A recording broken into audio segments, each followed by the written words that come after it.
السلام علیکم ورحمۃ اللہ وبرکاتہ۔ پیارے دوستوں اور عزیزوں، اللہ کی ذات سے امید کرتا ہوں کہ آپ سب خیر و عافیت سے ہوں گے۔ قصص النبیین پہلی جلد حضرت یوسف علیہ السلام کے قصہ میں سے سبق نمبر 13 آج پڑھیں گے۔ رؤیا الملکی، رؤیا کے معنی خواب، الملک کے معنی بادشاہ، بادشاہ کا خواب۔ وَرَأَى مَلِكُ مِصْرَ رُؤْيًا عَجِيبَةً رُؤْيًا عَجِيبَةً اور ملک مصر کے بادشاہ نے رآ دیکھا، رؤیا عجیبتاً ایک تعجب خیز خواب، ایک انوکھا خواب۔ رآ فی المنام 7 بقرات سمان، فی المنام خواب میں دیکھا 7 بقرات 7 موٹی گایوں کو، بقراتن کے معنی گائیں، سمان یہ سمین کی جمع ہے، سمان کے معنی موٹی، 7 موٹی گایوں کو خواب میں دیکھا۔ وَيَأْكُلُ هَذِهِ الْبَقَرَاتِ 7 بَقَرَاتٍ عِجَافٍ اور یہ گائے کھا رہی تھی 7 کمزور گایوں کو، اور یہ گائے کھا رہی تھی 7 کمزور گایوں کو۔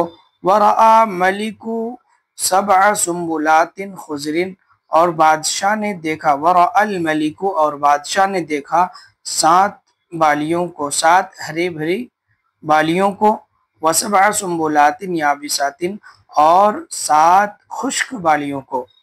وَرَآ الْمَلِكُ اور بادشاہ نے دیکھا 7 ہری بھری بالیوں کو اور 7 خشک بالیوں کو۔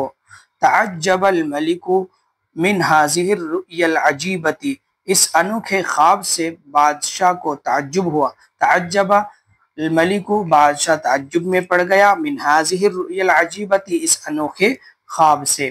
وسأل جلساءه عن تأویل الرؤيا، جلساء یہ جلیس کی جمع ہے، ہمنشی، اور اپنے ہمنشی لوگوں سے خواب کی تعبیر کے بارے میں پوچھا۔ وسأل بادشاہ نے پوچھا، جلساءہ اپنے ہمنشینوں سے، عن تعویل الرؤیا خواب کی تعبیر کے بارے میں۔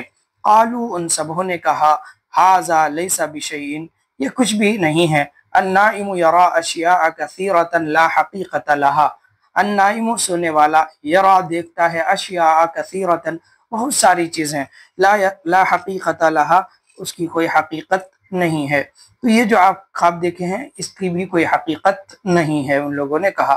ولیکن قال الساقی لیکن ساقی وہ پلانے والے آدمی نے کہا، لا نہیں، بل اخبرکم بتأویل هذه الرؤیا بلکہ میں آپ سب کو بتاؤں گا بتأویل هذه الرؤیا اس خواب کی تعبیر کے بارے میں، اس خواب کی تعبیر میں آپ سب کو بتاؤں گا۔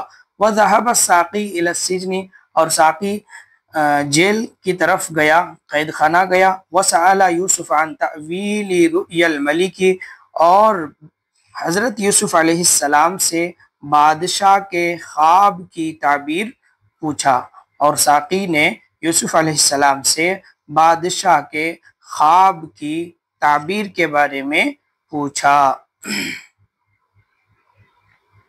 کان یوسف جوادا کریما مشفقا علی خلق اللہ فاخبرہ بالتأویل حضرت یوسف علیہ السلام فیاض، سخی اور اللہ کی مخلوق پر مہربان تھے۔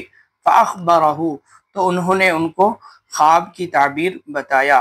وکان یوسف جوادا کریما لا یعرف البخل اور حضرت یوسف علیہ السلام سخی اور فیاض آدمی تھے، لا یعرف البخل بخل کو وہ جانتے ہی نہیں تھے۔ فاخبر یوسف بالتاویل ودل علی التدبیر تو حضرت یوسف علیہ السلام نے خواب کی تعبیر بتائی اور تدبیر کی طرف رہنمائی بھی کی۔ دل علی قضا کے معنی راستہ بتانا، رہنمائی کرنا، ودل علی التدبیر اور تدبیر کی طرف رہنمائی بھی کی۔ قال حضرت یوسف علیہ السلام نے کہا، تزرعون 7 سنین، تزرعون زرع یزرع زرعن کے معنی کھیتی کرنا، تزرعون آپ سب کھیتی کریں گے، 7 سنین 7 سال، وَاتْرُكُوا مَا حَصَدْتُمْ فِي سُنبُلِهِ وَاتْرُكُوا اور چھوڑ دو ما وہ ما حسد تم جو تم کاٹو گے فی سنبلی ہی اس کی بالیوں میں، جو تم کھیتیوں میں سے کاٹو گے وہ بالیوں میں رہنے دینا، چھوڑ دینا، الا قلیلا مگر تھوڑے، مما تاکلون وہ جو تم کھاؤ گے، یعنی تھوڑے کھانے کے واسطے نکال لینا، باقی بالیوں میں رہنے دینا۔ وَيَكُونُ بَعْدَ ذَلِكَ قَحْطٌ عَامٌ تَأْكُلُونَ فِيهِ مَا خَزَنْتُمْ إِلَّا قَلِيلًا۔ وَيَكُونُ بَعْدَ ذَلِكَ اور اس کے بعد قحط سالی آئے گی، بھکمری آئے گی، تَأْكُلُونَ فِيهِ تم اس میں کھاؤ گے وہ جو تم جمع کر کے رکھو گے، إِلَّا قَلِيلًا مگر تھوڑے۔ وَيَطُولُ هَذَا الْقَحْطُ إِلَى 7 سِنِينَ اور یہ قحط سالی اور یہ خشک سالی لمبی ہوگی إِلَى 7 سِنِينَ 7 سال تک۔ وَبَعْدَ ذَلِكَ يَأْتِي النَّصْرُ وَيُخْصِبُ النَّاسُ اور اس کے بعد یأتی النصر مدد آئے گی، وَيُخْصِبُ النَّاسُ اور لوگ خوشحال ہوں گے۔ اخصب یخصب اخصابا کے معنی خوشحال ہونا، وَيُخْصِبُ النَّاسُ اور لوگ خوشحال ہوں گے۔ وَذَهَبَ السَّاقِي وَأَخْبَرَ الْمَلِكَ بِتَأْوِيلِ رُؤْيَاهُ ساقی گیا اور بادشاہ کو اس کے خواب کی تعبیر بتایا۔